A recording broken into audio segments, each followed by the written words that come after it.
اس کائنات کے اندر. ہر پتا جو ہے درخت کا اس کا بھی ایک بڑا رول ہے. اگر آپ کو معلوم ہے, آپ نے باٹنی پڑھی ہے, ہر پتا جو ہے اس میں ایک فیکٹری لگی ہوئی ہے, فوٹو سنتھسس کی فیکٹری ہر پتے میں لگی ہوئی ہے. ہر شے کے اندر حکمت ہے, بغیر کسی حکمت کے, بغیر غایت کے. یہ وہ دلیل غائی جو میں نے عرض کیا تھا کہ ہر شے کے اندر دلیل لمی, دلیل غائی, کہ ہر شے کے اندر کوئی پرپس ہے, کوئی غایت ہے. لہذا اس کو استعمال کیا پرانے منطقیین نے کہ اس کا مطلب ہے کہ کوئی ذہن ہے پیچھے. یہ ایکسیڈنٹ کے طور پر کائنات وجود میں نہیں آئی ہے, یہ رام کی لیلا نہیں ہے کہ ایسے بس کھلنڈرا رام ہے وہ کھیل رہا ہے. نہیں, اس کے پیچھے حکمت ہے. یہ کائنات پیدا کی گئی ہے حکمت کے ساتھ, پرپس کے ساتھ. اچھا, اگر کائنات کی ہر شے پرپس فل ہے اور ہم یہ جانتے ہیں کہ نیکی اور بدی کی پہچان ہمارے اندر ہے, ہمارے نس میں ودیعت شدہ ہے, تو اب عقل کا تقاضا کیا ہے؟ نیکی کا اچھا نتیجہ نکلنا چاہیے, بدی کا برا نتیجہ نکلنا چاہیے. گندم از گندم برویت, جو سے جو. گندم سے گندم پیدا ہوتی ہے نا, جو تو نہیں ہوتا. جو سے جو پیدا ہوگا, گندم تو نہیں ہوگی. نیکی سے کا نتیجہ اچھا بھلا نکلنا چاہیے, بدی کا نتیجہ برا, اس کی سزا ہونی چاہیے. لیکن مشاہدہ کیا ہے, اس دنیا میں نہ نیکی کا صلہ عام طور پر ملتا ہے, نہ بدی کی سزا ملتی ہے.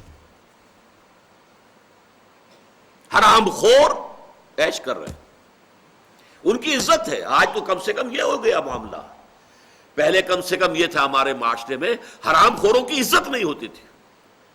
جس کے بارے میں معلوم ہو گیا سود خور ہے, اس سے نفرت ہو جاتی تھی.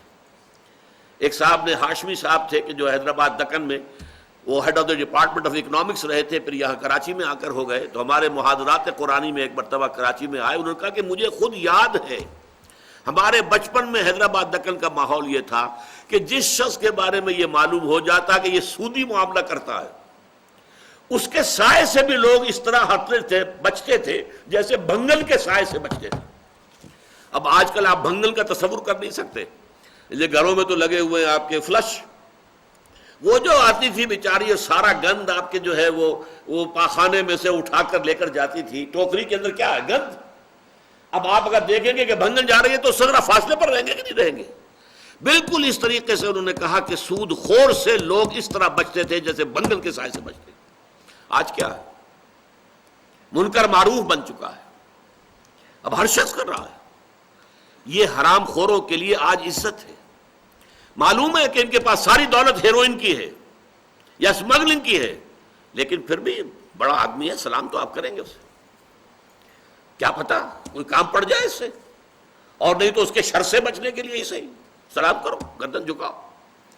تو یہ صورتحال آج اس دنیا کے اندر ہے. اس کا نتیجہ کیا نکلتا ہے؟ کوئی اور زندگی ہونی چاہیے. اب دیکھیے یہ منطق ہے. فطرت کی بات کیا تھی؟ نیکی نیکی ہے, بدی بدی ہے. یہ مستقل ویلیوز ہیں, یہ بھی یاد کر لیجئے. اسلام کا جو اخلاقی نظام ہے, جو ایتھکس ہے, اس کے اندر لازم یہ ہے کہ نیکی اور بدی کی اقدار پرماننٹ ہے. ایسا نہیں ہے کہ نتھنگ از گڈ اور bad, only thinking makes it so. یہ سب بکواس. Good is good, bad is bad. یہ ہماری تھنکنگ سے نہیں بنے ہیں, یہ ہیں بالفعل ہیں, مستقل اقدار ہیں. نیکی نیکی ہے, بدی بدی ہے. اچھا یہ بات تو فطرت کی ہو گئی, اس کے لیے دلیل آپ نہیں لا سکیں گے.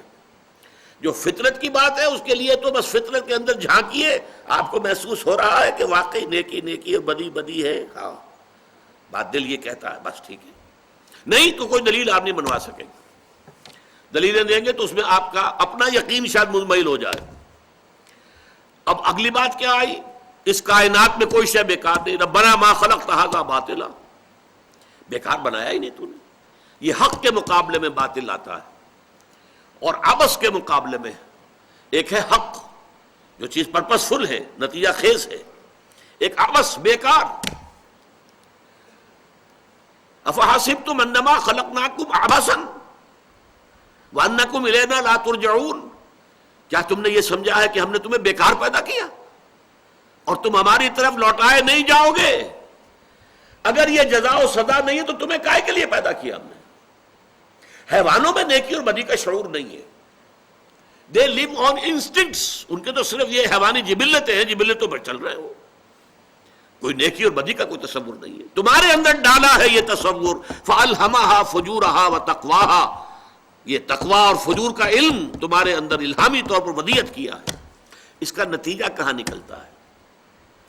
اگرچہ ہم کوشش کرتے ہیں چور کو سزا دیں، ڈاکو کو سزا دیں، قاتل کو سزا دیں، لیکن آپ کو معلوم ہے قاتل کو سزا ہونا کتنا مشکل کام ہے. یہاں پر قاتل پکڑا جائے، اس پر الزام ثابت ہو جائے، شہادتیں قائم رہ جائیں، پھر فیصلہ ہو. اچھا فیصلہ ہوگا تو کیا ہوگا؟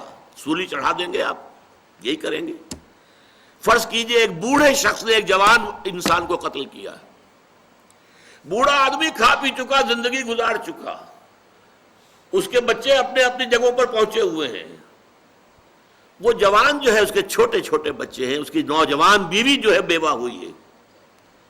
جو نقصان معاشرے کو پہنچا ہے اس کے قتل کرنے سے، کیا اس کے ہم وزن سزا دینا ممکن ہے؟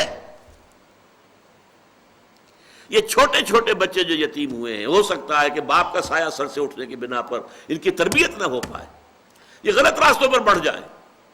کون ذمہ دار ہے؟ یہ بیوہ جو جوان ہوئی ہے، کون اس کی کفالت کرے گا؟ کون سرپرستی کرے گا؟ اور کہیں غلط راستے پر اگر پڑ جاتی ہے تو کون ذمہ دار ہوگا؟ تو آپ اس بوڑھے آدمی کا ایک ایک جو ہے نا فورسپس سے لے کر اس کا ایک ایک جو ہے ریشہ علیحدہ کر دیں، تب بھی جو جرم اس نے کیا تھا اس کے ہم وزن سزا نہیں ممکن. اچھا ذرا غور کیجئے، ایک محمد الرسول اللہ صلی اللہ علیہ وسلم، انتہائی ذہین، انتہائی باصلاحیت انسان، کیا کوئی شخص انکار کر سکتا ہے آپ کی صلاحیت سے، آپ کی ذہانت و فطانت سے؟ آپ کے اندر کتنی عظیم صلاحیتیں تھیں، ایک عظیم انقلاب برپا کر دیا 20 برس کے اندر. لیکن ذرا سوچئے، آپ نے اپنی ذہانت، اپنی صلاحیت سے اپنے لیے، اپنے اہل و عیال کے لیے کیا حاصل کیا دنیا میں؟ فاقے؟ کئی وقت چولہے میں آگ نہیں جل رہی، حالانکہ بے تاج بادشاہ ہیں، خلق خدا کو ایمان پہنچا دیا، ہدایت دے دی. آج ہم نماز پڑھ رہے ہیں تو محمد کے طفیل پڑھ رہے ہیں صلی اللہ علیہ وسلم. روزہ رکھتے ہیں تو حضور کے طفیل رکھتے ہیں کہ آپ نے ہمیں سکھایا ہے روزہ. لیکن دنیا نے کیا دیا آپ کو؟ تکلیفیں دی، مصائب آئے، فقر و فاقہ آیا. آپ کو 3 سال تک شیب بنی ہاشم میں محصور بھی رکھا گیا، قید کہیے، قید رکھا گیا. جسم لہو لہان ہوا طائف میں، دندان مبارک شہید ہوئے. بہترین اعزاء و اقربا جو ہیں ان کی لاشیں آپ کو اپنی آنکھوں سے دیکھنی پڑی، یہاں تک کہ حضرت حمزہ. دنیا نے کیا صلہ دیا انہیں؟ اس دنیا میں محمد نے کیا حاصل کیا؟ اگر آخرت نہیں ہے اور وہاں آپ کے مقامات بلند لوگوں کے سامنے نہیں آتے، وَلَسَوْفَ يُعْطِيكَ رَبُّكَ فَتَرْضَىٰ، اگر اللہ تعالیٰ جس کے لیے یہاں تک آتا ہے کہ آپ کے لیے ہر آنے والا دن پچھلے دن سے بلندتر ہوگا، اگر وہ درجات نہ ہوں حضور کے، اگر آخرت نہ ہو، تو سب سے زیادہ گھاٹے میں رہنے والا انسان محمد تھا صلی اللہ علیہ وسلم. کیا بنایا؟ ایک باغ فدق رکھا ہوا تھا وہ اپنے گھر والوں کے لیے، اس کا بھی فیصلہ یہ ہوا، کہہ گئے تھے آپ کہ ہمارے لیے نانو معاشر الانبیاء لا نرث ولا نورث ما ترکناہ صدقہ، ہمارا جو انبیاء کا معاملہ ہے وہ یہ ہے کہ ہمیں نہ کہیں سے ورثہ ملتا ہے والدین سے، نہ ہمارا کوئی ورثہ ہوتا ہے جو ہماری اولاد کو منتقل ہو، جو کچھ ہم چھوڑیں وہ صدقہ ہے. لہذا باغ فدق کے لیے حضرت فاطمہ رضی اللہ تعالی عنہ اگرچہ اس پر ناراض بھی ہوئی کہ میرے باپ کے پاس وہ تھا تو مجھے وراثت میں ملنا چاہیے، لیکن نہیں، حضرت ابو بکر نے کہا کہ حضور نے فرمایا یہ ہے، میں کیا کروں؟ نحن معاشر الانبیاء لا نرث ولا نورث ما ترکناہ صدقہ. اب اس کے برعکس دیکھیے، ہٹلر نے، چنگیز نے، اٹیلا نے جو ایک بخار چڑھایا دنیا کو جنگ کا، لاکھوں انسان قتل ہوئے. آپ کو معلوم ہے جنگ دوم جو ہے عظیم، جنگ عظیم دوم، کروڑوں انسان قتل ہوئے، کروڑوں جو ہے وہ بچے یتیم ہوئے،